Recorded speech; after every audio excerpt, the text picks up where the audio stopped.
Hello, my friends, and welcome back to the book of 2 Samuel. Today we're going to be looking at 2 Samuel chapters 15 through 19, and we are going to pick up the story of David and his rebellious son, Absalom. And just to kind of refresh you and bring you up to speed, because it's been a little bit since we've talked about this, but what we last saw in 2 Samuel, like chapters 13 and 14, particularly in chapter 13, there was the account of Amnon and Tamar. So these are both children of David. Amnon is the son, Tamar is a daughter of David, but just by different mothers.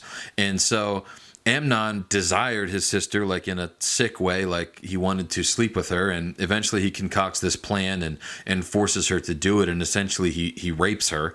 And then Tamar's brother Absalom finds out about it, and he is not happy. And so what he does is he kills his older brother Amnon.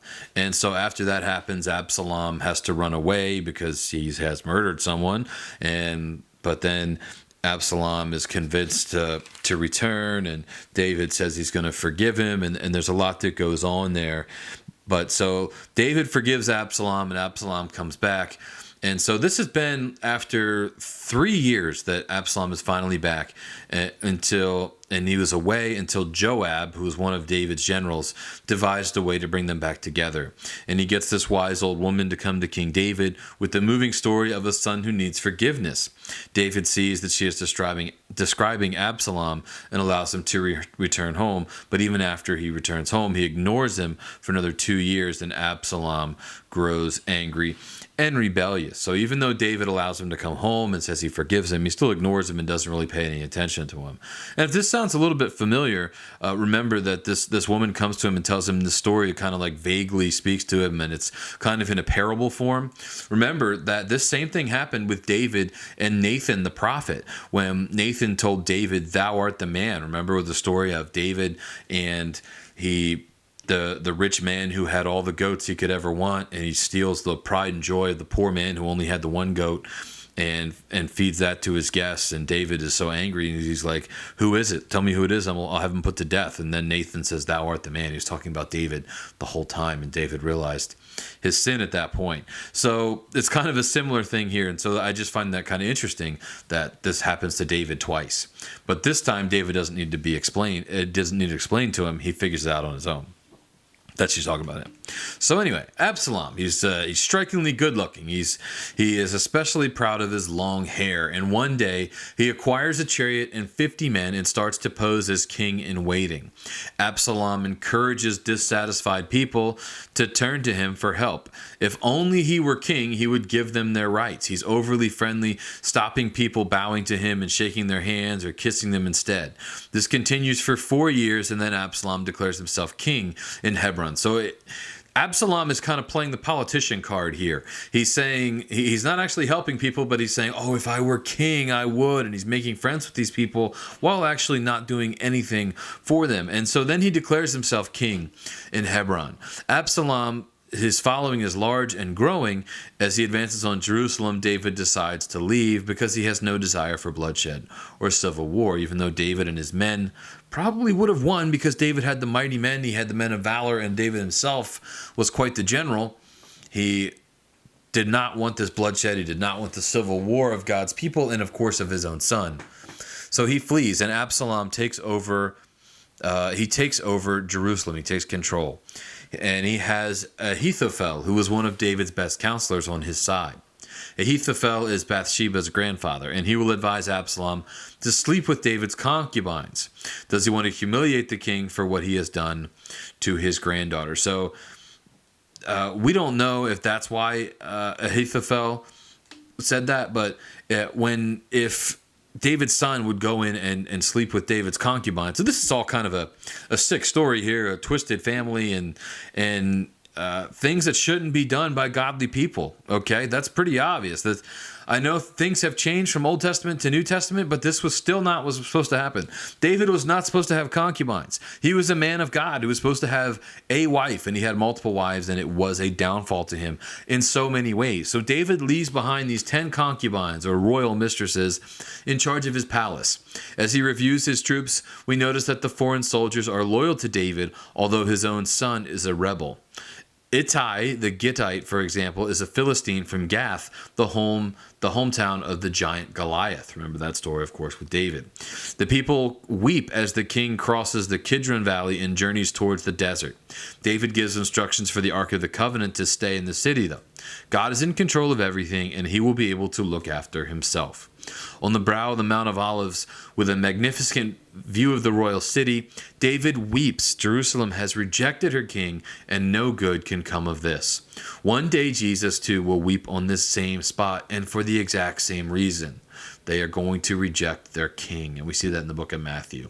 And David sends some priests, including Zadok and Abiathar, and their 2 sons back into Jerusalem to act as informers. David's behavior in this crisis is calm and dignified. He has only... Sorry, I zoomed in so far. He has only ever been king by God's authority and the people's assent. If they don't want him any longer, so be it. He does not retaliate when the fiery Shimei curses him and throws stones. Because this, you could see that story in here as well in this reading, where a man comes, and this is actually in chapter 16. This man Shimei, he comes and he throws stones at David. He's of the house of Saul, and he says all these nasty things about him, and David's men are like, hey, do you want me to go kill this guy? And David's like, nah, let him alone. He's, in his mind, he's right and I'm wrong. And so that's kind of a lesson we can learn from David there, of somebody throws stones at you, somebody says things that, aren't necessarily true. We don't have to retaliate. David didn't retaliate. He let this man go. And then we have these 2 counselors, Hushai and Ahithophel. I don't know why these names have to be so difficult, but they are. So meanwhile, Absalom and Ahithophel are getting established in Jerusalem.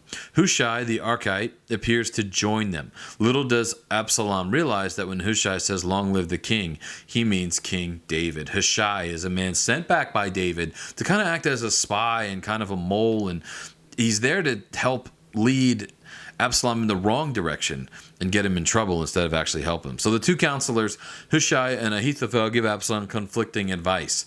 Ahithophel encourages Absalom to sleep with the king's concubines. Absalom agrees. He commits this outrage on the roof of the palace for all to see. Then Ahithophel advises Absalom to attack David quickly, overtaking his soldiers while they are tired. But Absalom consults Hushai as well. Hushai points out that David and his men are experienced campaigners, they're warriors, and Absalom would do well to marshal all his troops together. This will take a while, but they will then surely overwhelm the king by force of numbers. This suggestion appeals to Absalom's pride, and he delays attacking David. Hushai's advice to Absalom gives David time to organize his forces and get ready. He deploys his men in 3 sections with Joab, Abishai, and Ittai, the Gittite, as commanders. He gives strict orders to everyone that Absalom, his son, is not to be harmed. In a running battle through the forest of Ephraim, David's units rout Absalom's men. The young prince himself is caught in a tree by that famous hare, and Joab, true to form and against David's orders, kills him. When David hears this news, he is brokenhearted that his son has been killed. And we see here at the end of this passage, the end of this reading, that David, even though his son had rebelled, he didn't want him to get hurt. He didn't want him to be killed. And when the news came that his son was murdered, David was heartbroken and he went into mourning. Even though Absalom was a usurper, even though Absalom had stolen his throne, David still loved his son so much that he wept for him, and he was brokenhearted. After that, the men were seeing this, and Joab was upset, and he said, like, David, you're siding with the guy that was against you instead of these men that fought for you. And so David kind of rallied and came back. So after this, slowly the country reunites again under David's rule. He's forgiving and fair as he deals with those who have rejected him and those whose loyalty has been suspect. There's friction between the 10 northern tribes of Israel and the southern tribe of Judah. The leaders of Judah take David back to Jerusalem as their king. David, after all, is from the tribe of Judah. The tribes of Israel, though, feel left out, and this flares into a rebellion led by Sheba, which we are going to read about next week when we get into chapter 20. So that is all today from the book of 2 Samuel. I will see you guys back here tomorrow in Psalms chapter 57 through 59.